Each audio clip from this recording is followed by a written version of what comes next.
지금부터 제11회 식품약품 안전 열린 포럼을 시작하겠습니다. 죄송하지만 휴대폰 진동이랑 무음으로 좀 돌려주시기 바라겠습니다. 오늘 이 행사는 그 페이스북에서 라이브 스트림으로 같이 좀 진행하고 있습니다. 와이파이 아이디하고 비번은 앞에를 참고하셔서 하시면 좋을 것 같습니다. 먼저 국민 의례가 있겠습니다. 자리에 계신 분들은 앞에 국기를 향해 주시기 바랍니다.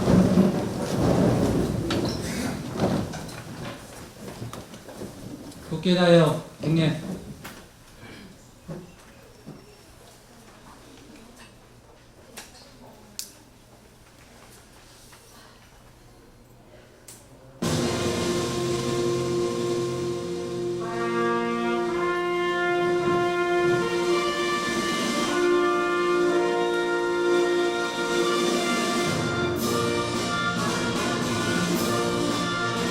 나는 자랑스러운 태극기 앞에 자유롭고 정의로운 대한민국의 무궁한 영광을 위하여 충성을 다할 것을 굳게 다짐합니다.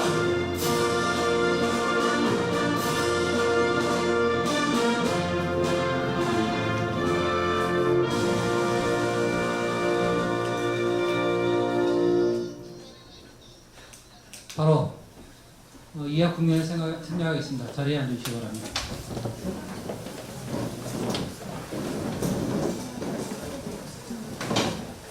어, 11회 주제 발표에 앞서 지난달 제10회 열린 포럼에 대해서 저희가 어떤 수속 조치를 했는지 잠깐 설명드리도록 하겠습니다.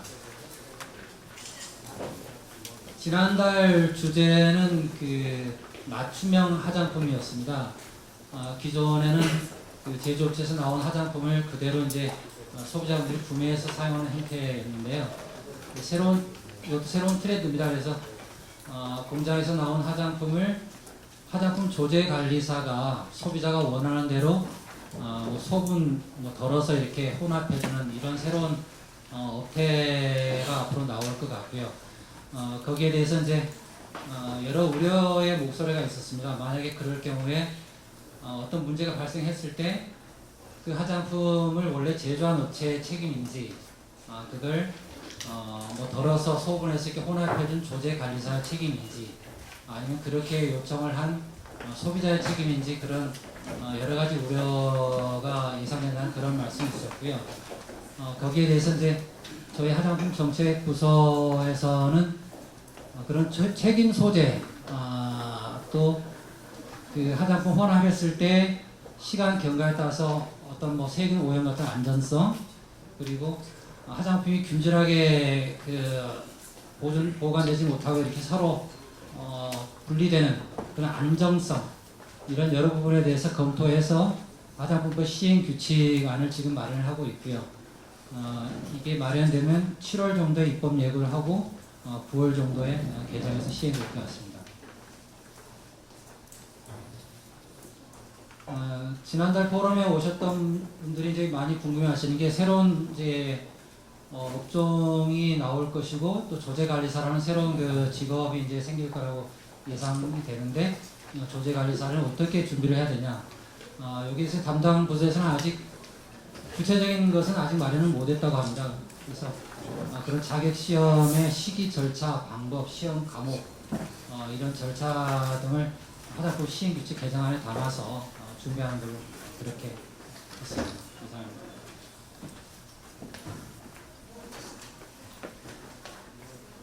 어, 11회 열린 포럼은 식품 분야의 새로운 트렌드입니다. 온라인 마켓, 배달앱 이쪽이 굉장히 시장이 커지고 있는데요.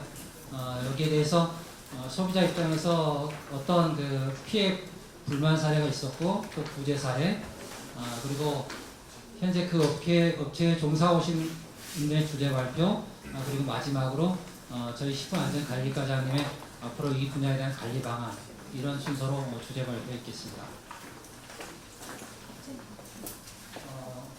먼저 첫 번째로 한국여성소비자연합의 김순복 사무차장님께서 새로운 형태의 식품 소비 매장 소비자 피해 구제 사례라는 제목으로 주제를 발표해 주시겠습니다. 모시겠습니다.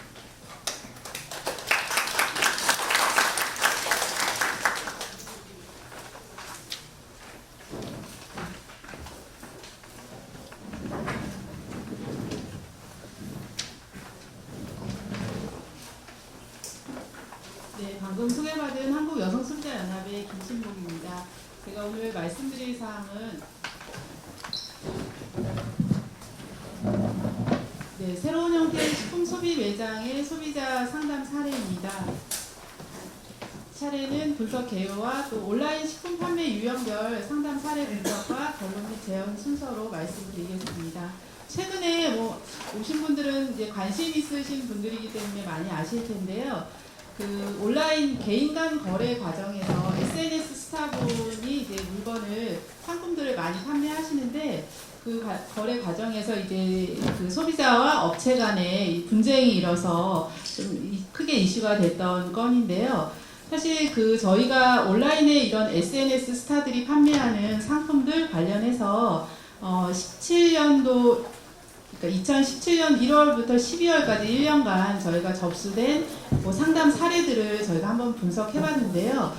소비자 불만 상담 건수가 약 1,115건이 나왔어요. 그때 이 SNS, 블로그, 인스타그램, 카카오 스토리 이런 개인 계정 이런 데를 이용해서 소비자들이 거래한 소비자들이 이런 불만이 있습니다 하고 그 저희 상담센터에 접수한 건들인데요. 건수가 1,115건이 나타났는데 보시면 이제 그 건 중에서 소비자와 업체 간에 원만하게 피해 처리가 이루어진 피해 처리율이 9.5% 정도밖에 안 됐었습니다.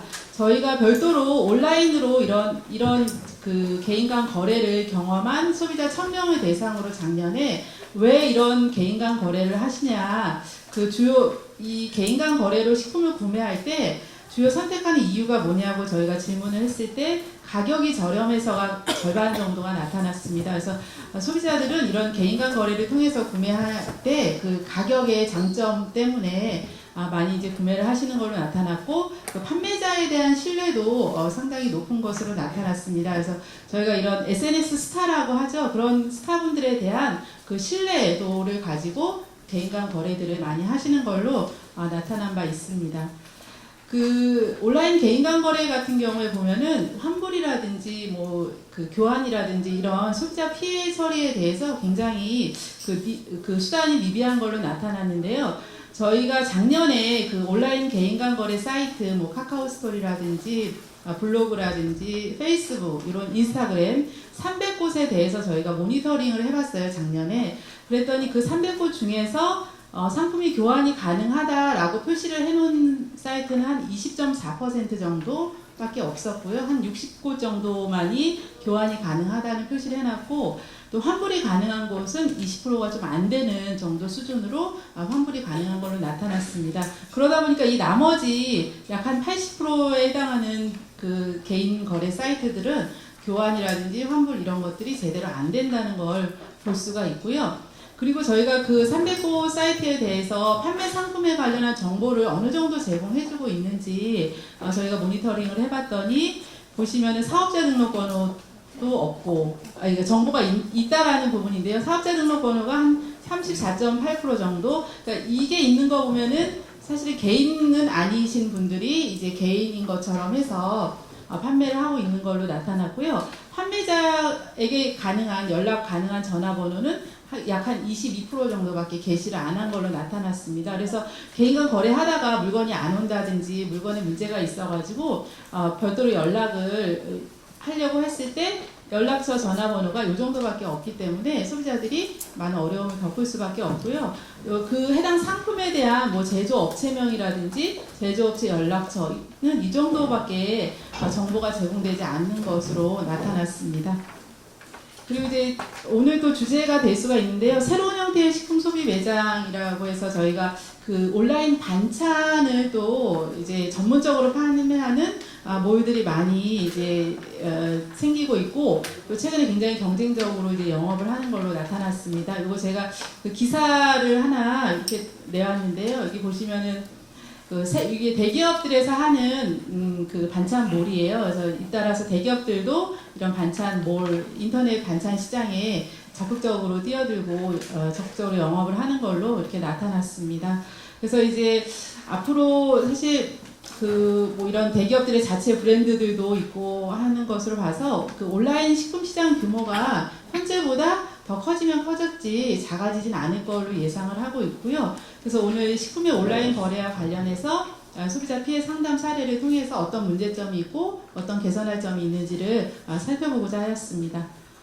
그 식품의 온라인 거래 유형을 보시면 이 큰 덩어리가 이제 온라인 거래이고요. 여기 안에 이제 반찬 전문으로 판매하는 사이트라든지 개인 간 거래, 또 식재료 전문몰, 또 전문 식품 슈퍼마켓들이 있고, 여기 보시면 이제 반찬을 전문적으로 파는 요 몰을 또 개인이 운영하는 곳도 있고 해서 이렇게 교집합들이 이루어지고 있고요. 여기 이제 조리식품 배달대행 앱 서비스가 또 이렇게 별도로 온라인 거래라는 큰 덩어리 안에 들어와 있습니다. 그래서 그 온라인 판매 식품 상담 사례를 먼저 볼 텐데요. 앞서 이제 여기 큰 덩어리 이 온라인 거래 요 전체적인 것을 아우르는 그런 이제 상담 사례인데요. 네, 2016년 1월부터 12월까지 1년간 접수된 온라인 판매 식품 상담 사례는 총 1,817건이고요. 18년도는 아직 제가 이제 따로 분석은 못했지만 계속 이제 요 온라인 판매 식품 상담 사례가 식품뿐만이 아니라 전 공산품들이 온라인 판매에 관련해서 그 숫자라든지 이런 것들이 시장이 커지다 보니까 상담도 온라인 관련한 판매 상담 사례가 계속해서 증가하는 추세에 있습니다. 상담 접수 상위 품목은 식품 중에서는 이제 건강식품이 22.9%였는데요. 여기는 이제 건강기능식품 정식으로 인정받은 건강기능식품을 포함해서 건강식품을 표방하는 식품들을 모두 포함해서 건강식품으로 받고 한 22.9%로 가장 많은 퍼센트를 차지하는 걸로 나타났는데요. 그 개인 간 거래 같은 경우 SNS로 판매하는 것도 보면은 건강을 표방하는 건강기능식품이라든지 건강식품에 대한 판매가 굉장히 많은 걸로 나타나고 있어요. 그래서 아울러서 상담도 이쪽 건강식품 분야가 가장 많은 상위 품목으로 이제 올라와 있고요. 그 다음에 이제 채소류라든지 과일류, 요건 이제 농장하고 직접 해서 거래하는 이제 분들이 많다 보니까 요 채소 과일류가 또 차지하는 비율이 많고요. 그 온라인 판매 식품 상담 사례에서 상담 이유를 분석해 보면은 이 부당행위 시정하고 환불이 거의 비슷한 비율로 굉장히 많이 나타나는데요. 요거는 이제 그 소비자들이 업체랑 직접 했을 때 잘 안 됐을 때 저희 상담센터로 이제 상담을 해오시는데요. 그 부당행위 시정 같은 경우는 그 업체에 대한 처분, 처벌 이런 걸 원하시는 소비자들이 굉장히 많으세요. 그래서 그거 처벌을 A 업체를 처분하려면 어떻게 해야 되느냐 뭐 이런 상담들을 굉장히 그러니까 막 화가 나셔가지고 제대로 환불도 안 되고 교환도 안 되고 막 연락도 안 되고 하니까 어떻게든 이렇게 행정처분을 주고 싶으신 거예요. 그래서 그런 관련해서 문의를 해오시는 분들이 굉장히 많고요. 그 다음에 이제 환불 받고 싶다 뭐 이런 문의를 많이 해오시고요. 구체적으로 불만 사례를 보면은 이제 품질이 안 좋다라는 불만이 가장 많은 걸로 나타났고요. 그 다음에 제품이 변질됐다, 뭐 표시 광고, 허위 광고라든지 뭐 규격 받은 게 이제 생각했던 사이즈랑 뭐 다르다든지 뭐 이런 순으로 나타났고요. 상담 직접 이제 이런 상담 이유들로 이제 소비자들이 상담을 의뢰해 오셨는데 처리 결과를 보면은 안타깝게도 이 상담 정보 제공으로 끝나는 건이 거의 과반수 이상이에요. 이제 환불을 받는 거는 이제 한 9.1%, 요 부당행위 시정이라든지 교환 해지, 요 전체를 이제 피해 처리라고 볼 수가 있는데요. 요 정도가 합쳐봤자 뭐 한 15%도 안 되는 비율이고, 나머지는 거의 상담 정보 제공으로 이루어지고 있는데요. 제가 뒤에서 같이 그 이유에 대해서도 말씀을 드릴게요. 요번에 이제 온라인 개인 간 거래, 아까 앞서 말씀드린 거는 온라인 거래 전체적인 현황이었고요. 이번에 이제 개인 간의 거래, 온라인 개인 간 거래에서의 식품 상담 사례입니다. 그래서 2015년 1월부터 2018년 작년 10월까지 접수된 개인 간 거래 식품 상담 사례 234건에 대해서 분석을 해보았더니 상담 접수 상위 품목은 전체적인 온라인 거래와 유사하게 건강식품하고 이제 과일 채소류가 이제 상위 품목이고요. 상담을 하신 이유는 이제 환불을 요청하는 건이 제일 많았어요. 환불이 한 57% 정도는 환불을 받고 싶어서 상담을 해오셨고요. 구체적인 불만 사례로는 배송 불만이 이제 굉장히 많았어요. 앞서 전체적인 온라인 개인간 거래에서는 구체적인 불만 사례 1순위가 품질에 대한 문제였는데요. 요 개인간 거래에서는 이제 배송 불만이었어요. 이제 배송이 아예 늦어지거나 아니면 안 되거나 뭐 이런 지연되거나 안 되거나 이런 불만 사례가 가장 높은 거로 나타났고요.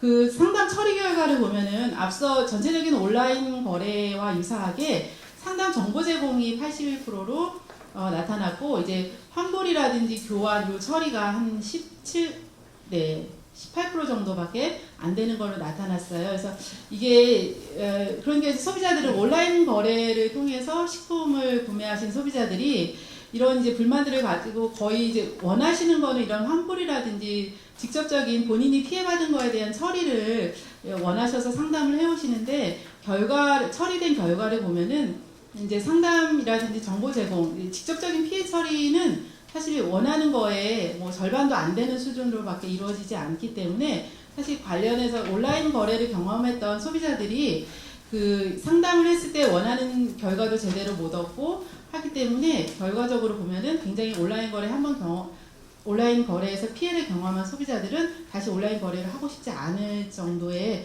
마음이 생기지 않을까 생각이 드는데요. 이게 이제 원인이 제대로 이게 원하는 바대로 되지 않는 이유가 입증, 이제 식품 같은 경우 이물질이라든지 뭐 부작용이라든지 이런 부분들이 참 입증하기가 어려운 부분이 있어요. 그리고 이제 개인이 좀 처리해야 되는 부분들이 많이 있어요. 본인이 가지고 있는 자료라든지 개인이 경험한 것이라든지 만약에 병원 치료를 받았으면 병원 치료 받은 뭐 그런 증거라든지 이런 것들에 대해서 개인이 업체에 입증을 해야 되는 부분들이 많이 있기 때문에 저희 이제 상담실에서 직접적으로 이제 처리를 해드리기가 어려운 부분이 많이 있어서 소비자들한테 어떤 식으로 업체에다 처리 요청을 해야 된다, 어떤 증거를 입증을 해야 된다 이런 식의 상담이라든지 정보 제공으로 끝나는 경우가 이제 많을 수밖에 없습니다. 이제 최근 이슈가 되고 있는 온라인 반찬하고 식재료 전문 판매 사이트 상담 사례인데요. 저희가 최근에 이제 문제가 되는 이제 반찬 전문 사이트에 대해서만 이제 상담 사례를 뽑은 거예요. 그래서 약간 57건을 저희가 뽑아봤는데 이물질 발견들이 또 많았어요. 그래서 반찬 배달 사이트에서 주문해서 섭취했는데 수세미 조각이 발견됐다든지 뭐 여기도 뭐 딱딱한 이물질이 발견했는데 이 업체에서 회수하는 과정에서 이게 분실이 된 거예요. 그래서 소비자는 사실은 환불이나 이런 것보다도 이물질 성분이 더 궁금했는데 업체에서 분실해서 그냥 환불 처리로 끝나는 케이스였고요.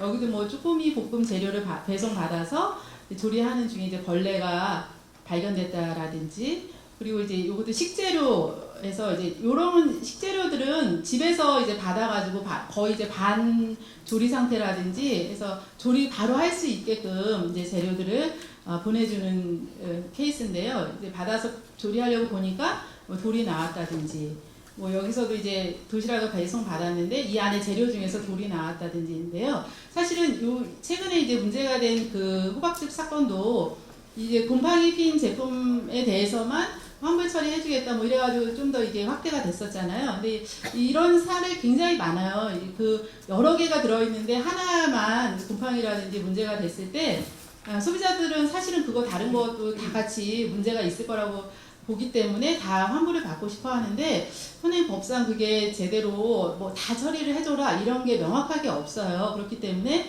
이 케이스 같은 경우도 혼입된 이물이 들어가 있는 제품만 환불을 해주겠다라고 해서 처리가 끝났던 케이스예요.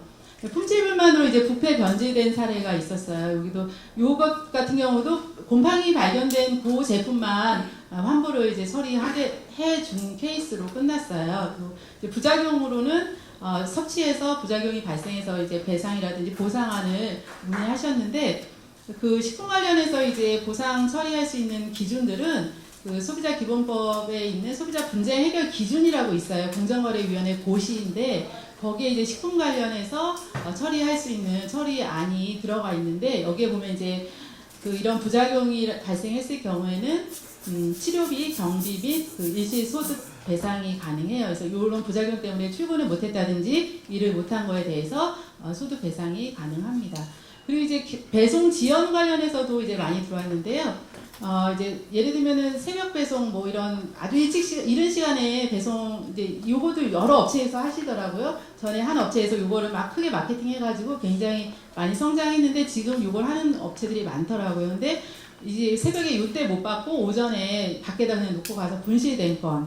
그래서 요거는 새로 이제 소비자는 너무 화가 나가지고 업체를 행정 처분해달라고 했는데 행정 처분에 대해서는 이제 어렵고 배송 받는 걸로 해서 이제 소비자하고는 합의가 끝난 건이고요. 또 이제 반품 요청 요것도 이제 그 식재료에서 문제가 생겨서 그리고 또 업체는 연락도 안 되고 해가지고 소비자가 반품 요청을 했는데 이 업체 같은 경우는 갑자기 이제 유명해지면서 엄청나게 상담 이런 물량이 늘어가지고 이게 전화 자체가 안 됐던 케이스예요. 그래서 이제 어쨌든 저희 상담실을 통해서는 이제 반품을 처리를 받았어요. 그리고 이제 요 계약 미이행권 같은 경우도 이제 개인 간 거래 땡땡 스토리에서 반찬을 주문했는데 상품도 안 오고 전화 연락도 안 돼서 이제 상담을 했는데 상담실에서 우여곡절 끝에 전화를 해가지고 이제 환불을 처리받았던 건이에요. 요거 같은 경우도 이제 주문하고 결제까지 다 했는데 배송이 안 됐어요. 근데 이제 다른 소비자들도 계속 게시판에 배송받지 못했다는 글이 올라왔는데 이런 그 통신 판매업 같은 경우는 지자체에 통신 판매업 등록을 하고 영업을 하기 때문에 저희가 이제 상담실에서 해당 지자체에다 연락해가지고 통신 판매업 등록 당시에 제출한 연락처로 별도로 다시 확인해가지고 업체에다가 또 전화를 해서 업체에서 이런 사정 때문에 배송이 어려웠다. 그래서 소비자 같은 경우는 추후에 배송 받기로 하고 합의 종결이 된 건이에요. 여기는 이제 업체가 그 소비자는 열심히 이제 주문하고 결제까지 다 끝냈는데 업체가 부도 나가지고 없어진 경우에 이런 경우는 이 소비자가 다행히 이제 할부 결제 20만 원 이상 3개월 이상 할부 결제를 해가지고 그 할부 결제 카드사에 청약 처리 요청해서 환불 처리를 받게 되었습니다. 그래서 그리고 이제 결제가 중복된 건이 있는데요. 네. 그 소비자가 이거 결제 중복 이게 한번 결제를 하고 취소를 하고 다시 주문했는데 이중 결제가 돼서 1회분을 이제 취소를 요청했는데 업체가 안 된다는 거예요. 그게 또 이런 게 있더라고요. 저희가 보니까 이 정해진 시간에 이렇게 빠르게 배송받는 경우에는 딱 정해진 시간에 주문 배송 요청한 거는 취소가 불가하다고 되어 있었어요. 그리고 홈페이지에도 이 부분을 고지를 해놔서 취소가 불가하다는 입장을 고수해서 끝내 합의가 안 됐던 건이었고요. 이런 것들이 이제 특정 시간 일찍 배송하는 업체들 같은 경우 이런 상담 사례가 꽤 여러 건이 들어왔어요. 그래서 이 소비자 같은 경우도 특정 시간대에 이제 주문을 했는데 일찍 받으려고 근데 여기에 이제 그 업체 홈페이지에 취소창은 없고 이제 1대1 상담으로만 해서 취소 여부가 가능해서 굉장히 불편하다고 이런 민원을 저희한테 이제 접수를 하셨는데 요런 그 업체에서 이렇게 운영하는 것까지는 저희가 이게 뭐 시정해라 이렇게 강제하기가 굉장히 어려워요. 근데 소비자는 요런 걸 없애고 취소창을 별도로 만들어 달라 이거를 저희 상담실에 요청을 하셨는데 상담실에서 그것까지 강제할 수는 없는데요. 예를 들면 이제 특정 시간대 주문한 것이 취소 불가하다는 것이 예를 들면 이제 전자상거래법이라든지 이런 표준 약관이라든지 이런 부분에 위배가 되는지 여부는 조금 별도로 좀 이제 이거를 관리해봐야 될 상황인 것 같아요. 이제 요 관련해서 이제 상담이 계속해서 이제 들어오고 있고요. 요 이제 취소 불가 건 같은 경우 이런 케이스가 하나 있었어요. 이 소비자가 55,900원을 결제한다는 게 559,000원을 결제한 거예요. 동그라미 하나가 더 들어갔어요. 그래서 요거는 조금 약간 저희가 보기에도 애매한 건이 비용은 동그라미 하나가 더 들어가서 이게 잘못 결제했다고도 볼 수는 있는데 근데 이제 이게 이 소비자가 신선 식재료를 이렇게 장바구니에 담듯이 담아서 이제 이거 나중에 결제를 하는 건데 그럼 담는 과정에서 이 비용이 이제 계속 올라갔을 거예요. 근데 소비자는 분명히 본인은 55,900원을 결제하려고 했던 건데 이 559,000원을 결제했다 이렇게 요청하셨는데 저희가 확인할 수도 없는 부분이어서 저희가 업체에다 무조건 이거를 나머지 잔액을 환불해줘라 말라 이렇게 저희가 상담실에서 할 수 있는 부분은 아니었어요. 그래서 업체는 이제 신선식품 같은 경우는 반품이 안 되고 가공식품 같은 경우는 어느 정도 반품을 하겠다는 입장을 이제 냈었습니다. 지금 그 온라인 반찬 이 관련해서 그리고 이제 식재료 이렇게 전문적으로 판매하는 사이트 상담 사례로 본 문제점들을 보면요. 그 예를 들면 그 업체들이 약관이라든지 제가 좀 약관에 좀 들어가서 봤어요. 근데 대부분이 그 소비자 전자상거래법에 적용을 받는다 뭐 이렇게 써놓으셨고 통신판매업 등록한 사실만 이제 게재를 하고 있으시더라고요. 근데 저희가 보면은 반조리식품 거의 집에서 받아서 그냥 뭐 전자레인지 한번 돌리거나 한 번만 끓이면 되는 그런 상태의 식품들이라든지 그리고 반찬 같은 경우는 이미 이제 만들어진 거잖아요. 근데 이런 식품들을 파는 곳들은 이 통신판매업 신고뿐만이 아니라 식품 관련해서 즉석판매 제조 가공업 등이라든지 이 관련해서 식품 판매와 관련한 영업 신고를 해야 됨에도 불구하고 이제 하지 않고 이렇게 판매를 하는 경우들이 많이 있으신 것 같아요. 그래서 이런 경우에는 이 식품 안전관리의 사각지대가 될 가능성이 있다라고 보는데 최근에 식약처에서 아마 좀 단속을 하신 걸로 알고 있어요.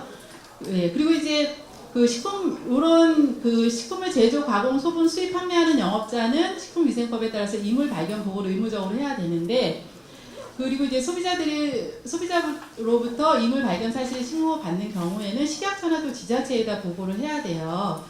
예. 근데 이제 예를 들면 이런 업체들 같은 경우는 통신 판매업만 신고를 하고 본인들은 이제 식품 관련한 식품 판매에 관련한 신고들을 안 하고 있기 때문에 이 사이트들은 이런 이물 발견에 대한 이물 보고 의무라든지 이런 것들에 대해서도 잘 모르시고 있을 것 같아요. 그래서 요거는 이제 이 신고 자체가 영업 신고를 안 하는 것 자체가 문제가 되는 것뿐만이 아니라 관련해서 식품업자로서 해야 될 당연한 의무들을 하지 않을 수가 있기 때문에 문제가 될 수 있다고 보는 거고요. 지금 이제 2019년 1월에 개정된 식품위생법상에 6개월 후부터는 통신판매 중개업자도 이물 보고를 해야 되는 걸로 이제 개정이 됐습니다. 그래서 사실은 이게 이 온라인상으로 식품을 구입할 때 소비자가 직접 육안으로 볼 수 있는 게 아니잖아요. 그래서 이런 조리라든지 취급, 유통 과정에서 이런 식품 위생이라든지 안전이 담보돼야지 된다고 보고요. 그리고 이제 그 업체들이 굉장히 초반에 마케팅을 굉장히 적극적으로 할 때 소비자들의 회원수를 많이 늘려야 되거든요. 그래서 이제 내놓는 것들이 막 빠른 배송들을 많이 이제 표방을 하잖아요. 근데 이제 사실 업체들이 이렇게 막 그 서비스 차원에서 빠른 배송이라든지 여러 가지 결제의 편리성이라든지 뭐 이런 것들을 많이 내놓으시는데 이 소비자 보호 정책에 대해서는 굉장히 이제 소극적이세요. 상담센터 같은 경우도 이게 업체가 굉장히 커졌는데 상담은 막 한 분 정도가 받고 이러니까 상담비 자체가 연결이 안 되는 거예요. 그래서 이렇게 소비자 보호 정책이 수반되지 않는 이런 빠른 배송이라든지 이런 업체의 마케팅은 이제 결국 이제 부작용을 초래할 수밖에 없다. 소비자들이 나중에는 아마 외면을 하지 않을까 싶어요. 그래서 저희가 이 온라인 개인간 거래 유경험 소비자 1000명 대상으로 조사한 결과도 보면은 소비자들이 만족도가 가격이라든지 배송 속도, 결제 방식 이런 거에 대해서는 굉장히 만족도가 높아요. 업체가 왜냐하면 많이 회원을 확보해야 되고 많이 판매를 해야 되기 때문에 이런 것들은 굉장히 잘 해놓으셨어요. 그런데 교환, 환불, AS 같은 이런 그 소비자 보호 정책에서는 굉장히 이 마케팅에 판매 마케팅에 이제 이게 수반이 되지가 않는 거예요. 그러니까 이 부분에 대해서는 소비자들이 불만족하는 거죠. 마지막으로 이제 결론 부분인데요. 여기 그 표시 정보의 정확한 제공이라고 되어 있는데 이 전자상거래법상에 보면은 13조 2항 규정에 따라서 공정거래위원회가 이 식품, 공산품도 마찬가지고요. 식품도 가공식품이라든지 일반 식품 관련해서 정보 가이드라인을 제시를 하고 있어요. 그래서 뭐 영업자의 연락처라든지 뭐 원산지라든지 이런 것들을 표시해야 된다는 가이드라인을 자세하게 제공을 하고 있거든요. 그래서 그 가이드라인에 맞춰서 그 업체에서는 소비자에게 정보를 제공해 주셔야 된다고 보고요. 아까도 말씀드렸지만 저희 소비자들이 이게 직접 보고 하는 게 아니기 때문에 근데 이제 식품 같은 경우는 섭취하면 바로 이제 몸으로 그 부작용이 발현이 되잖아요. 그렇기 때문에 위생적이고 안전한 취급이 꼭 필요하다는 거죠. 꼭 행정에서 단속하기 이전에 업체 스스로 업계에서 노력이 좀 필요하고요. 그리고 이제 적극적인 소비자 보호 정책이 필요하다는 부분인데 사실은 가격이라든지 배송, 결제 방식 같은 이런 그 인프라 구축에만 너무 이제 주력을 하고 있는데 이 소비자가 민원이 확대되고 또 업계에 대한 이 온라인 식품업계에 대한 만약에 소비자 불신이 이게 커지면은 전체적인 한 업체에 대한 불신이 아니거든요. 그래서 업계 전체로 확대가 될 수 있기 때문에 이런 소비자 보호 정책이 수반되는 마케팅과 운영을 해주셨으면 하는 바람입니다.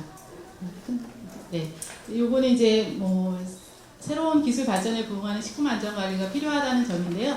이런 그 새롭게 계속해서 사실은 새로운 서비스가 시장에 나타나고 또 확대될 가능성이 높은데요. 이런 소비자 민원이 발생하기 전에 사전 예방적으로 관리가 필요하다는 점입니다. 네, 이상입니다.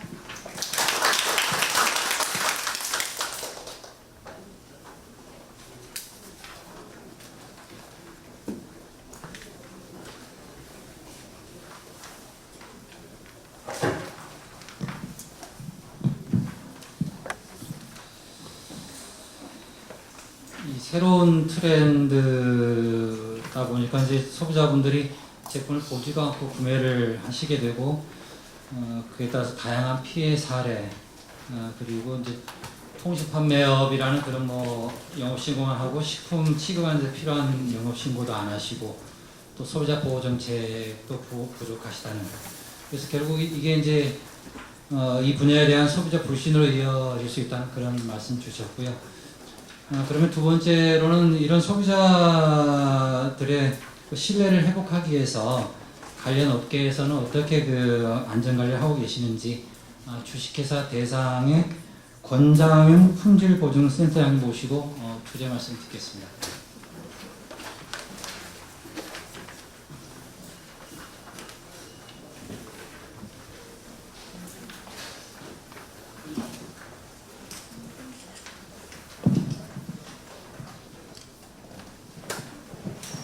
예, 안녕하십니까.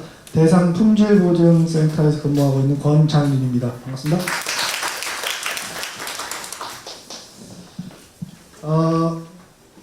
우선 제가 근무하는 품질보증센터는 무엇을 하는 곳이냐면요. 저희 대상에서 지금 판매하고 있는 실온제품, 냉장제품, 냉동 모든 제품이 허브센터로 모이게 됩니다. 허브센터에 일단 모일 때 저희 품질보증센터가 입고되는 제품에 대해서 품질을 체크하는 곳입니다. 그래서 이제 제품이 공장에서 출발을 해서 저희 허브센터에 한번 들어올 때 유통 과정을 거치기 때문에 그때 이제 저희가 혹시 모를 품질 저하를 된 걸 확인을 하고요. 그리고 이제 플러스 제조 품질에 대해서도 저희가 한번 확인을 합니다. 그래서 총 두 가지에 대해서 저희가 이제 확인을 하게 되고요. 지금 온라인 기반 식품이 저는 되게 좀 폭이 좁다라고 생각했는데 앞에 발표하신 내용을 들어보니까 뭐 그 반제품 형태도 있고 그 다음에 배달 제품, 조리된 제품을 배달한 것도 있고 여러 형태가 있는 것 같습니다. 근데 우선 저희 회사는 사업하는 분야가 가공식품이기 때문에 완전히 포장된 형태의 제품만 핸들링을 하고 있습니다. 그래서 일단 그 기준으로 제가 오늘 발표 내용을 말씀드리겠습니다.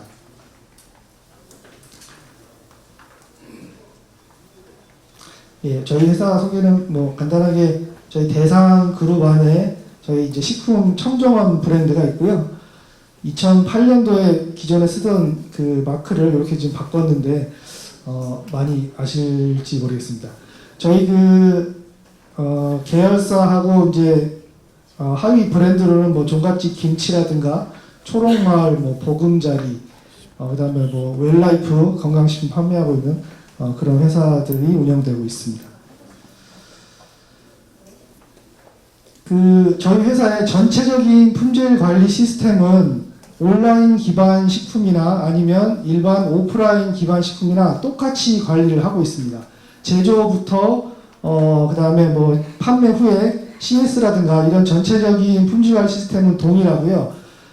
제가 오늘 말씀드릴 부분은 그 냉동 제품은 다른 가공식품과 달리 유통 과정 중에 품질 열화나 저하가 올 수 있기 때문에 그 부분을 저희 센터에서 공장에서 한번 넘어올 때 체크를 하고요. 그 다음에 저희 센터에서 오프라인 매장으로 나갈 때 혹은 소비자들한테 택배로 나갈 때 그 부분을 저희가 관리하는 부분을 설명을 드리도록 하겠습니다. 우선 물류센터 입고 이후에 전체적인 품질관리 시스템을 보시면은 이제 공급 업체에서 저희한테 제품을 이제 납품을 하면 저희 허브센터로 들어오게 됩니다. 그럼 저희가 여기서 검사를 해서 만약에 이제 부적합이 발생을 하면은 해당 업체에게도 부적합을 통보를 하고요. 그 다음에 그 공급업체를 관리하고 있는 CCM 팀에다가 저희가 또 이커 부적합 내용을 동시에 공유를 하게 됩니다. 이 공유를 하게 되면 공급업체에서 개선 조치를 한 후에 그 내용을 피드백을 저희한테도 하고 그다음 CCM 팀한테도 동시에 해줍니다. 여기서 이제 끝나는 것이 아니라 CCM 팀이 그 개선된 거가 유효성이 있는지 다시 방문을 해서 점검을 합니다. 그래서 그 점검이 이제 오케이 사인하면 그 내용을 저희한테 다시 피드백을 해줘서 저희는 이제 다시 제품을 받게 됩니다. 그 중간에 이제 이 업체가 트러블을 많이 일으킨다거나 VOC를 많이 발생을 시키게 되면은 이제 이 업체의 발주하는 발주 양이라든가 그다음에 이제 복수거래 업체인 경우는 이제 문제가 많은 업체 쪽에 발주를 중지시켜서 저희가 품질이 확보되는 제품만 저희 센터로 입고되도록 그렇게 조치를 취하고 있습니다.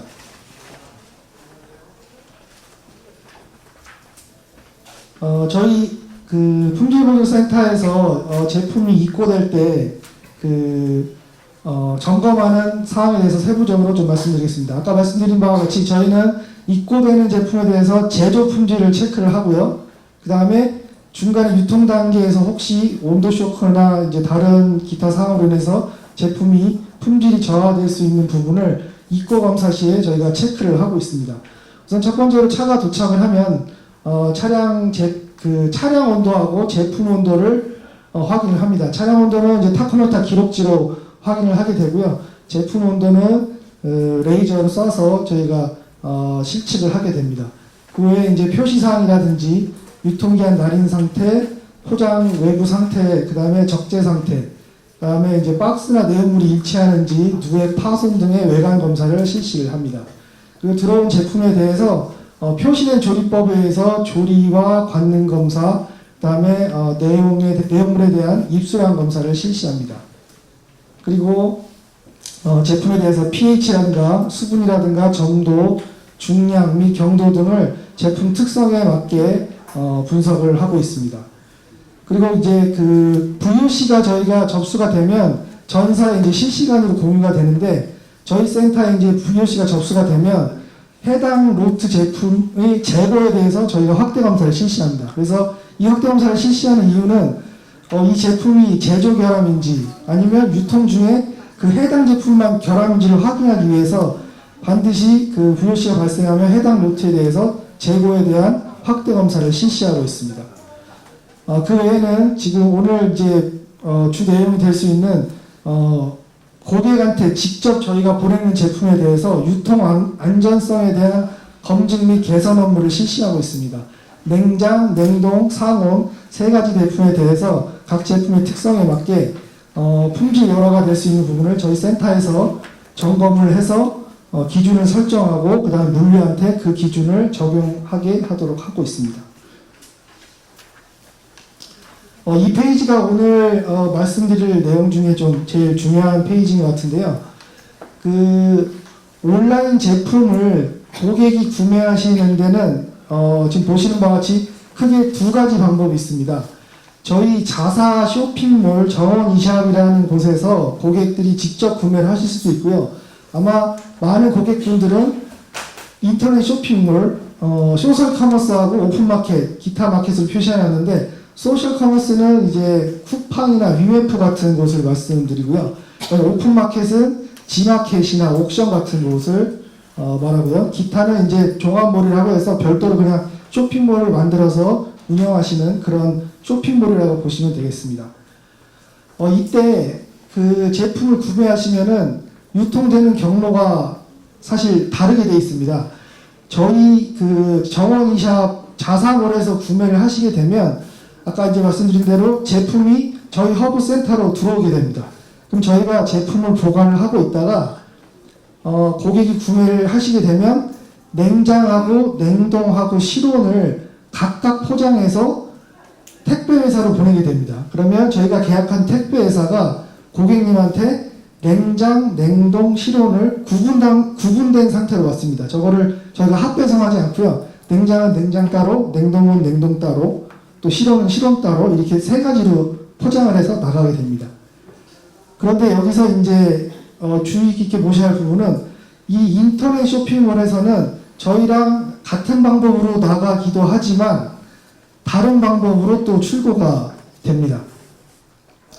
우선 그 소셜 커머스 같은 경우는 대부분은 매입을 해서 본인들이 포장을 해서 고객들한테 보냅니다. 그러니까 본인들 창고에다가 그 매입사 창고에다가 해서 보내지만 소셜 커머스도 그렇게 하지 않고 저희 센터를 이용해서 주문만 저희 쪽으로 전달을 해서 저희 시스템을 이용해서 배송을 시키기도 합니다. 그래서 크게 지금 제가 두 가지를 나눴는데 소셜 커머스는 대부분 이 아래쪽에 매입 방법을 사용을 하지만 오픈 마켓인 경우는 저희 쪽으로 갈 수도 있고 그 다음에 이제 본인들 센터로 갈 수도 있고 기타도 마찬가지입니다. 이 세 가지 모두가 비율의 차이는 있지만 위의 방식, 저희 센터를 이용하는 방식이 있고 본인들 자사 물류센터를 이용하는 방식이 있습니다. 그럼 고객들 입장에서는 어디서 구매를 해도 저희 청정원 제품을 받게 되면 아마 대부분은 이걸 청정원에서 보냈을 거다라고 생각을 하실 수가 있는데 사실은 그렇지 않은 경우가 훨씬 더 많을 거라고 생각이 됩니다. 그래서 저희 이제 주문을 받았을 때 저희 센터를 이용하는 경우는 저희랑 똑같은 방법으로 배송이 되지만 만약에 매입을 해서 본인들이 하게 되면은 저희 자사센터까지 들어오는 건 똑같지만 저희 센터에서 나갈 때 저희는 그 고객한테 직접 받았을 때는 포장을 한 상태로 택배회사로 나가지만 그 매입회사가 본인들 센터로 보낼 때는 저희한테 입고될 때랑 똑같이 냉장, 냉동, 실온 차량에 각각 차에 실려서 배송을 하게 됩니다. 그 차에 배송된 거를 본인들 물류센터에 보관을 하고 있다가 그 회사가 각각 수립하고 있는 포장 방법에 따라서 포장을 해서 나가게 됩니다. 그렇게 되면 저희 자사는 이 세 가지 제품을 따로따로 포장을 하게 되는데 지금 이 택배 포장 같은 경우는 냉장, 냉동을 합배송할 수도 있고요. 그 다음에 실온 제품도 또 뭐 칸막이 같은 걸 쳐서 한쪽에는 냉매를 넣고 한쪽에는 안 넣고 한다든가 이 방법에 대해서는 전적으로 이 매입사 물류에서 방법을 정하고 있습니다. 그러니까 저희가 기준을 주거나 저희 방법대로 해라라고 강제할 수가 없는 부분이 되겠습니다. 그래서 그러나 이제 소비자들이 받았을 때는 나는 청정원에서 구매를 했으니까 이게 청정원에서 왔을 것이다 라고 생각을 하시는 경우가 대부분이고 실제로 다른 그 매입사 물류에서 포장이 왔는데 냉동 제품이 녹았다라고 해서 그 소비자 불만을 저희 쪽으로 이제 접수를 하시는 경우가 대부분입니다. 저희가 이제 세 가지를 그 따로따로 저희는 포장을 해서 보낸다고 했는데 이제 저희가 보내는 기준이 있습니다. 저희는 목요일 15시까지 주문건에 대해서 금요일 날 발송을 해서 토요일 날 도착하도록 하고요. 15시 이후의 주문은 주말에 작업이었고 월요일 날만 발송을 합니다. 그래서 저희 기준은 24시간 이내 도착 기준이 되어 있고요. 이제 냉장 제품 같은 경우는 아이스팩을 이용해서 하고 택배회사랑 별도로 계약을 맺어서 24시간 이내에 반드시 고객 집 앞에까지 도착하도록 그렇게 계약이 되어 있습니다. 냉동 제품도 마찬가지로 주문 시스템은 똑같고요. 냉매를 아이스팩이 아닌 드라이 아이스를 사용해서 포장을 하고 있습니다. 마찬가지로 24시간 이내에 도착하도록 우선 계약이 되어 있고요.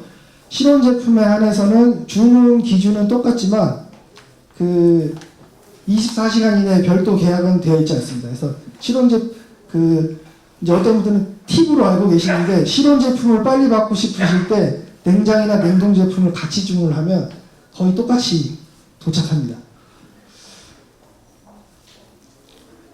그러니까 저희가 저렇게 세 가지 제품을 보내는데 저희는 고객님들한테 이제 안전하게 보내기 위해서 저희 나름대로 그 검증을 해서 기준을 정한 다음에 그 다음에 지금 포장을 하고 있습니다. 우선 냉장 냉동 제품 유통 안전성 확보에 대한 내용인데요. 이 지금 냉장 냉동 제품은 유통 안전성 확보가 바로 식품 안전성 확보랑 같은 얘기입니다. 어차피 제조는 똑같은 품질 관리를 거치고 있고요. 그 이후에 냉장 냉동 제품은 유통 중에 온도 쇼크를 받으면 품질이 바로 저하가 되기 때문에 이 부분이 가장 이제 중요한 부분이라고 할 수 있겠습니다. 저희가 냉매 투입량을 설정을 할 때는 우선 우리나라 평년 기온을 살펴봅니다. 지금 저희가 작년도에 실험을 할 때 16년, 17년, 18년 3개년 동안에 평균 기온, 최고 기온, 최저 기온 세 가지를 이제 서울 기준으로 쭉 조사를 했는데 보시면은 16년에 지금 8월달 최고 기온이 36.6도에서 39.6도까지 거의 3도가 올라갔습니다. 이 지금 기온에서 3도는 굉장히 엄청난 지금 그 상승을 보여주는 거고요. 평균 기온도 약 1.6도가 올라갔고 최저 기온도 거의 약 4도 가까이나 올라갔습니다. 그래서 이 그 설정 기준을 저희가 매년 체크를 하지 않으면 지금 기온이 너무 급상승하고 있기 때문에 저희가 소비자한테 안전한 제품을 보낼 수가 없습니다. 그래서 저희는 기준이 지금 특정 온도는 제가 이제 저희 내부 정보라서 말씀드릴 수는 없고 특정 온도에서 24시간 이상 냉장이나 냉동 조건을 유지할 수 있도록 저희가 냉매 투입량을 테스트하고 있습니다. 지금 냉장 냉동 조건은 냉장은 뭐 여러분이 아시다시피 10도 이하고요. 냉동은 이제 위생법상 보관 기준은 영하 18도인데 작년도 12월 달에 이제 보관 유통 기준에 소비자에게 직접 가는 제품은 얼어 있는 상태를 유지하면 될 수 있도록 시약처에서 이제 개정을 해주셔서 저희 업계에서는 이제 되게 반갑게 생각을 하고 녹지만 않은 상태로 고객한테 전달되도록 그래서 저희가 그 기준으로 테스트를 하고 있습니다. 저희가 보내는 택배 스티로폴 박스가 이제 세 가지 사이즈가 있는데 그 세 가지 사이즈별로 냉매 투입량에 따라서 온도가 어떻게 변하는지 각각 스티로폴 박스의 상중하에 이제 데이터 로고를 심어가지고 실제로 이틀 동안 48시간 동안 온도가 어떻게 변하는지 저희가 체크를 합니다. 이게 지금 실제 데이터인데요. 데이터는 제가 공개를 할 수가 없어서 지금 일단은 가려놨습니다. 냉장 제품, 냉동 제품 똑같이 대중소에서 1일차, 2차에서 냉매제 같은 경우는 온도가 몇 도인지, 그다음 냉장 제품의 아이스팩 같은 경우는 냉매제 온도가 몇 도인지, 그다음에 냉동 제품의 드라이 아이스가 몇 그램 남았는지를 체크를 합니다. 드라이 아이스와 아이스팩의 큰 차이점은 드라이 아이스는 영하 78.5도에서 온도가 변하지 않습니다. 드라이 아이스는 승화를 해서 양이 줄어들 뿐이고요. 그 자체의 온도가 변하지 않는데 반면 아이스팩은 0도에서 영하 18도까지 온도가 다 다릅니다. 그러니까 저희가 봤을 때 얼어 있으면 이 아이스팩은 되게 얼어 있으니까 괜찮은 거다라고 생각할 수가 있는데요. 실제로 온도를 재보면 아이스팩이 3도짜리 아이스팩이 있고요. 영하 15도짜리 아이스팩이 있습니다. 그래서 실험을 할 때는 저희가 똑같은 온도에서 넣어서 그 아이스팩이 몇 도까지 유지가 시키는지 그렇게 테스트를 하고 있고요. 실제로 아이스팩도 온도를 관리를 하고 있습니다.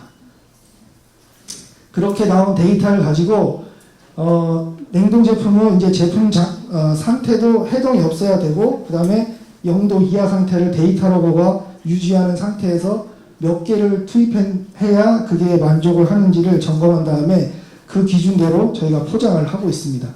투입량은 계절별로 달라집니다. 겨울하고 그다음에 여름하고 봄, 가을이 3단계로 해서 투입량을 바꿔서 하고 있습니다.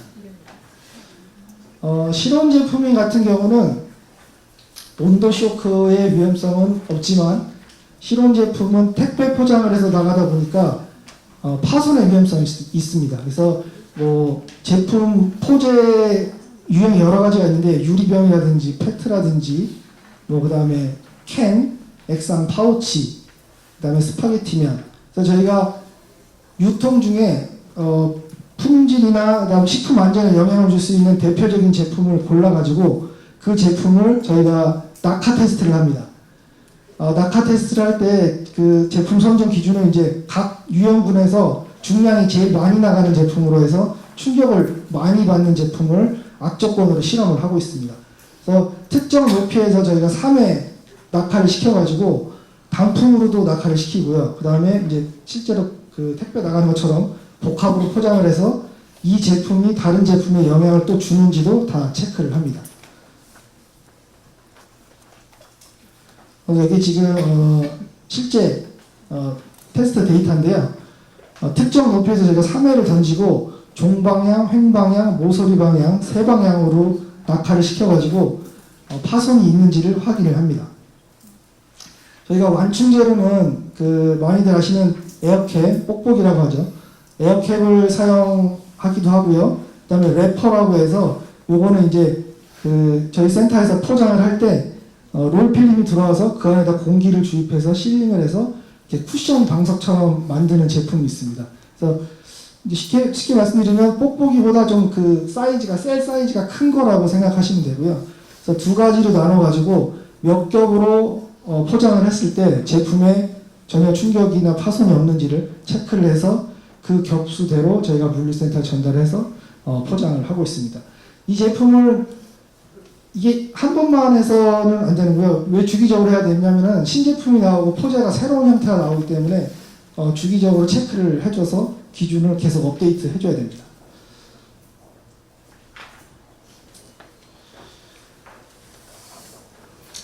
향후 그 식품 안전을 위해서 저희가 이제 노력해야 될 부분을 정리를 해봤는데 온라인 기반 식품은 제조업체만 잘해서는 안 됩니다. 제가 앞서 말씀드렸듯이 유통 과정이 전혀 다릅니다. 저희가 유통시킬 수도 있고 매입사가 유통시킬 수도 있고 유통 과정 중에 어떤 일이 벌어질지 모르기 때문에 각 부분에서 좀 노력이 필요할 것 같습니다. 저희 제조업체는 온도 쇼크를 만약 받았을 경우에 그 온도 쇼크에 받았을 때 미생물 안전성을 강화할 수 있도록 좀 제품 설계를 강화하는 그런 부분이 필요하고요. 그다음 포제도 마찬가지로 충격에 좀 더 강한 포제, 버틸 수 있는 그런 포제들을 적용하는 것. 그 다음에 표시사항 강화. 매입사가 제품을 매입했을 때 이 제품을 냉장시켜야겠구나, 냉동시켜야겠구나 이걸 한 번에 알아볼 수 있게 직관적으로 표시를 해줘야 됩니다. 보시면 아마 같은 회사 제품도 냉장, 냉동 제품 표시가 모양이 조금씩 다른 것을 아마 보실 수가 있을 텐데 저희는 지금 거의 통일 작업이 끝나서 아마 95% 이상 다 끝났습니다. 그래서 냉동은 눈꽃 그 모양이 되어 있고요. 그 다음에 냉장은 온도계 모양으로 이렇게 완전히 통일을 시켰습니다. 그래서 매입사들이 청정원 제품을 봤을 때는 얘는 냉장, 냉동 직관적으로 할 수 있도록 그런 이제 식별 표시도 강화가 좀 필요하겠습니다. 그 다음에 이제 두 번째로 저희가 직접 납품하지 않고 이제 매입사가 하는 경우에 그 매입사들은 이제 일반적으로 물류센터가 지켜야 하는 것들을 지켜주셔야겠죠. 선입선출이나 뭐 유통 및 보관 기준 준수는 이제 당연한 거고요. 그다음 취급 중 충격 최소화 이건 일반적인 이제 물류센터에서 주의하실 사항이라고 보시면 되겠습니다. 그리고 마지막으로 제일 중요한 게 저희는 저희 제품에 대해서 저렇게 검증을 하고 아주 유효한 그 포장 방법으로 지금 3가지를 따로따로 보내고 있는데 이 매입사에서도 이런 기준들을 자체적으로 설정을 하시고 그 기준대로 고객들한테 발송을 하는 것이 중요합니다. 이 부분은 저희 제조사가 컨트롤할 수 있는 부분이 아니기 때문에 이런 부분은 자체적으로 이 업체들이 또 관리가 필요한 상황이 되겠습니다. 마지막으로 이제 소비자분들께서는 제품을 받으시면 확인을 좀 해주셔야 됩니다. 왜냐하면 그 온라인 유통이라는 게 중간에 어떤 일이 벌어질지 사실 모릅니다. 그 택배 차량이 사고가 날 수도 있고요. 아니면 뭐 불가항력적인 이유에 의해서 저희가 24시간 계약을 했지만 예를 들면 뭐 36시간 만에 간다던가 아니면 고객님 댁 앞에 24시간 만에 놔드렸는데 고객님이 외출했다가 만약에 뭐 반나절이 더 지났다 하면은 저희가 설계한 시간보다는 그 시간이 훨씬 지나게 되거든요. 그러면 그때는 제품이 쇼크를 받아서 변질이 될 수도 있습니다. 제일 중요한 거는 소비자들이 제품을 받아서 꼭 냉장 상태인지 냉동 제품은 얼어 있는지를 꼭 확인을 하시고 소비를 하셔야 되고 만약에 그렇지가 않는다 제품에 문제가 있다고 하시면은 바로 유통업체라든지 판매업체 그 다음에 제조사로 피드백을 해주셔야 됩니다. 그래야 저희도 어느 단계에서 그런 문제점이 발생했는지 파악을 하고 그 부분들을 개선을 해서 또 안전한 식품을 이제 보내드릴 수가 있습니다. 그래서 이렇게 이런 세 부분이 조화롭게 됐을 때 지금 가공식품에 대한 온라인으로 판매했을 때 그때 이제 식품 안전이 확보된다라고 말씀드릴 수가 있겠습니다. 예, 제 오늘 발표는 여기서 마치도록 하겠습니다. 감사합니다.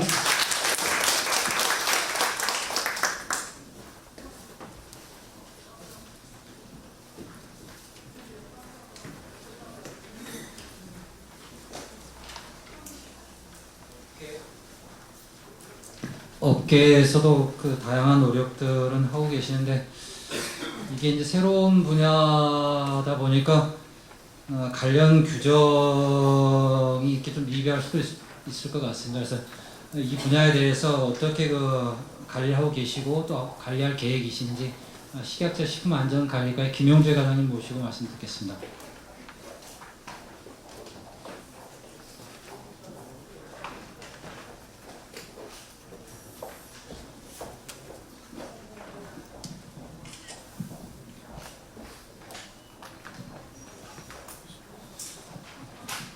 방금 소개받은 시작자 식품관리과장 김대입니다.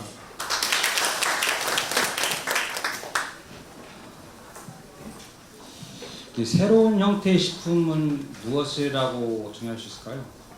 저는 나름대로 생각했던 것이 대표적인 것이 가정 간편식이지 않나 생각을 해봤습니다. 가정 간편식 같은 경우에는 짧은 시간 내에 쉽고 간략하게 조리해서 먹을 수 있는 음식을 의미하는데 가정에서 식사를 대체할 수 있는 식품을 의미하죠. 이 가정 간편식 같은 경우에는 1979년도에 안주를 시작을 해가지고 81년도에 3분 카레, 96년도에 햇반이 등장했었습니다. 그 등장 시기에는 간편하게 즐길 수 있다는 그런 편리성 때문에 소비자의 관심을 받았지만 인스턴트라는 그 부정적인 인식이고 그리고 집밥이 최고다라는 그런 풍토 때문에 성장을 하지 못했죠.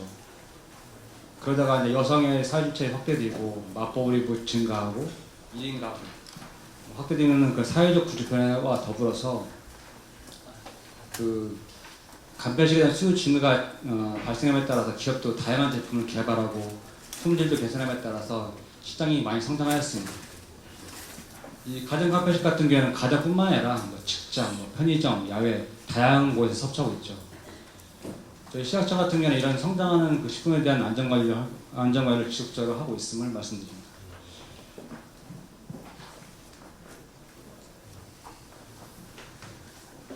목차 넘어가도록 하겠습니다. 소비 트렌드 변화입니다. 아까 말씀드린 대로 1인 가구가 증가하다 보니까 가정 간편식의 시장도 성장하게 되고 외식산업 성장하게 되고 또 의학기술 발달과 더불어서 건강에 대한 관심이 높아짐에 따라서 기대 수명이 높아지고 케어푸드 식품에 대한 성장도 상당히 높아지고 있는 추세입니다. 1인 가구 같은 경우에는 10년도에 한 414만 명에서 2020년에 606만 명으로서 한 15년 대비, 10년 대비 한 1.5배 정도 증가할 것으로 보고 있고요. 가장 간편 시장 규모는 10년도에 0.9조에서 19년도에는 4조로 한 4배 정도 증가할 것으로 추정하고 있습니다. 더불어 케어푸드 시장도 마찬가지로 11년 대비 한 2020년에는 4배 정도 성장할 것으로 보고 있는데 케어푸드 같은 경우에는 국내 시장은 작습니다. 해외 선진국 같은 경우에는 수조 원대의 시장을 형성하고 있습니다.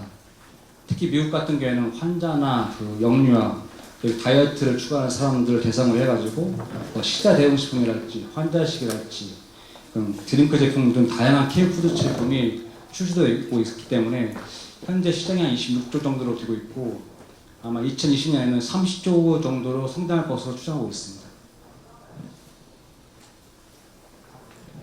유통 형태의 변화입니다. 마트나 백화점, 슈퍼 형태의 판매에서 지금 온라인이랄지 홈쇼핑, 무점포 형태의 유통업체와 더불어서 모바일을 통한 식품거래가 많이 증가하고 있고 가장 간편식의 성장에 힘입어가지고 편의점 매출액도 상당히 높은 추세에 있습니다. 무점포 판매 같은 경우에는 15년도에 46조에서 2000년도에 같은 경우에는 거의 133조를 해가지고 한 3배 정도 증가할 걸 보고 있고 온라인 몰 식품거래 같은 경우는 15년도에 6.7조에서 17년도에는 11.8조 정도 증가를 했습니다. 특히 배달 음식점 시장 규모 같은 경우는 13년도에 3천억에서 4년이 경과한 17년에는 3조로 10배 이상 증가했고 이용자 수 같은 경우에도 87만 명에서 2,500명으로 28배 정도 증가했습니다. 새로운 형태의 식품, 간단히 말씀드리면 가정 간편식을 예를 들겠습니다. 바로 먹을 수 있느냐 아니면 일정한 조리를 거치하며 먹을 수 있느냐에 따라서 즉석 섭취식품과 즉석 조리식품 나눠줄 수 있습니다. 즉석 섭취식품의 대표적인 것은 뭐 김밥, 도시락을 들 수가 있습니다. 근데 즉석 조리식품 같은 경우에는 다시 이제 조리 시간, 조리 방법에 따라서 세 가지로 분류될 수 있는데 뭐 전자레인지나 뜨거운 물을 부어서 먹을 수 있는 그런 단시간에 먹을 수 있는 햇반이나 카레 등이 있고요. 그다음에 장시간 데우거나 간단히 조리해서 섭취할 수 있는 뭐 냉동 볶음밥이랄지 냉동 만두 등이 있습니다. 그리고 손질된 식재료, 그다음에 양념, 소스들을 이용해서 쉽고 빠르게 조리해서 먹을 수 있는 밀키트 이런 제품이 있습니다. 그 케어푸드와 고령 친화식품입니다. 케어푸드 같은 경우에는 씹기 편한 식품인 연화식, 환자 치료식, 다이어트식 등 고기능 식품이 있는데 고령층부터 그 영유아 환자까지 이용층이 다양하고 일반인도 즐길 수 있기 때문에 그 시장이 확대될 것을 보고 있습니다. 고령 친화식품, 나이가 먹으면 인체 기능이 많이 떨어지는데 그 중에 하나가 치아하고 소화입니다. 소화력입니다. 이걸 고려했을 때 고령자가 식품 섭취나 소화를 돕기 위해서 식품의 물성을 조절하고 소화가 용이한 형태의 제품을 생산하는 제품을 고령 친화식품으로 하고 있습니다. 우리나라는 17년 9월 달에 65세 인구가 전체 인구 대비 14%를 초과하는 고령 사회에 진입했습니다. 또 2026년에는 65세 인구가 전체 인구 대비 20%를 초과하는 초고령 사회로 진입할 것으로 좀 예상하고 있는데 이러다 보니까 고령 친화식품에 대한 성장도 높아질 것으로 예상되고 있습니다.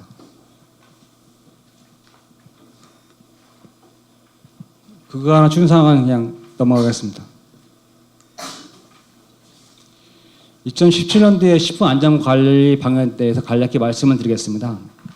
크게 두 가지인데 일단 빅데이터를 활용한 지도 점검을 추진할 계획입니다. 네이버나 다음 등 주요 포털 사이트에 식품 안전 관리 이슈상이 있습니다. 그런 정보와 한국식품농산유통공사가 운영하고 있는 소비자 트렌드 정보를 분석해가지고 관리 포인트를 선점해서 선제적 관리를 하도록 하겠습니다. 그리고 정책 여론 시스템, 소셜 매트릭스 등을 활용한 키워드 분석을 통해서 사건이나 사고에 대해서 신속히 대응하도록 하겠습니다. 소비자 트렌드를 반영한 수거 검사도 강화할 예정입니다. SNS랄지 맘카페, 온라인 쇼핑몰에서 인기 있는 제품에 대해서 수거 검사를 강화하고 식품 유형별 영양 요소, 예를 들면 성장률이랄지 부적합률 이걸 분석을 통해 가지고 집중 관리를 하겠습니다. 아울러 가정 간편식이랄지 배달앱에서 인기 있는 제품에 대해서 수거 검사를 해서 안전한 식품만 유통되도록 관리하도록 하겠습니다. 구체적으로 말씀드리겠습니다. 온라인 판매 식품 안전관리 분야입니다. 저희가 지금 행정처분 인력 등 소비자에게 정보 제공을 하고 있는데 그 채널을 추가적으로 확대하려고 합니다. 지금은 배달앱, 네이플레이스, 네이버 주문 이런 쪽에 정보를 제공하고 있는데 그 범위를 맛집 정보 사이트인 다이닝 코드랄지 망고 플레이트의 정보를 제공해가지고 소비자들이 음식을 주문할 때 선택할 수 있는 그 폭을 넓히도록 했습니다. 할 예정입니다. 온라인 전용 슈퍼마켓, 인터넷 반값 가게에 대해서 영업 심과되어 있는지 또 유통기한을 준수하고 있는지를 3월 때에 점검한 바 있습니다. 온라인 전용 슈퍼마켓 같은 경우에는 말 그대로 온라인에서만 주문이 가능한 형태인데 대표적인 것이 마켓컬렛이랄지 CJ 온마트랄지 헬로네이처 등이 있습니다. 그 인터넷 반찬 같은 경우에도 더 반찬이랄지 그 푸드트리, 서민 반찬 등이 있는데 저희가 3월 달에 130여 개의 업체를 점검했고요. 이 중에 11개 업체가 문제가 있는 것으로 확인됐습니다. 더불어서 여기에서 판매되는 제품에 대해서 수거 검사했을 때 제품에는 문제가 없는 것으로 확인되었습니다. 이제 배달 전문 음식점에 대한 위생 관리를 강화할 계획입니다. 전국에 18개 업체의 배달앱이 있습니다. 이 중에 상위 5개 업체, 배달의 민족이랄지 요교회랄지 배달통이 전체 시장의 99% 이상을 차지하고 있습니다. 일단 여기에 등록된 업체 한 96,800여소에 대해서 7월까지 전수조사를 할 계획을 갖고 있습니다. 그 7월부터는 배달업체가 배달앱을 통해서 또는 고객센터를 통해서 배달받은 음식에 인물이 신고가 되면 그 신고 대행을 시약처에 통보하는 제도가 시행됩니다. 배달 음식에서 인물이 발견되면 원인 조사를 철저히 해가지고 문제가 없도록 관리하겠습니다. SNS, 맘카페, 홈쇼핑 판매 식품에 대한 수거 검사도 강화할 계획입니다. 시기별 계층별로 보면 국민이 관심 있는 그 키워드가 있고 그런 키워드를 토대로 해가지고 그 키워드를 토대로 해서 광고하거나 표시한 제품에 문제가 없는지를 확인토록 할 계획입니다. 가정 간편식 등 안전관리 분야입니다.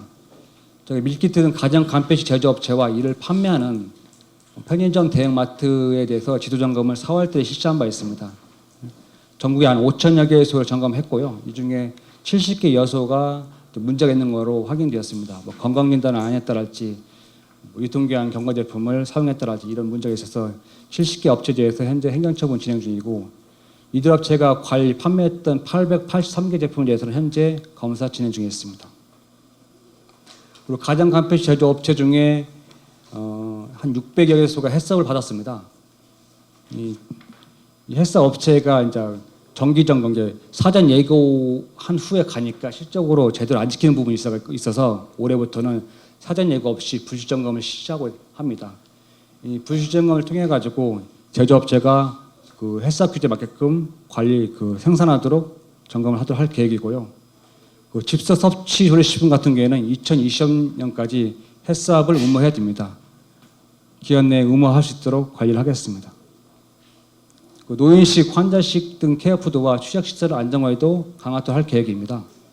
일단 병원이나 요양원 등 기업 간의 거래가 이루어지는 그 죽이나 파우더, 액상, 캔커피에 대해서 검사를 강화하고 전국에 그 병원이나 요양시설이 한 5천여 개 있습니다.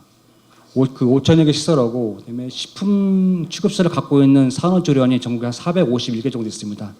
그런 시설들에서 10월 중에 안전관리를 실시할 계획입니다. 그리고 고령 친환식품에 대한 영양성분 함량과 경도가 올 1월 달에 설정됐어요. 해당 제품이 안전하게 생산된 여부를 수거 검사를 통해서 관리할 계획입니다. 빨리 말씀드렸는데 아까 말씀드린 대로 저희가 새로운 형태의 식품이 안전하게 소비자에게 유통될 수 있도록 관리를 해왔고 앞으로 계속 관리할 계획입니다. 감사합니다.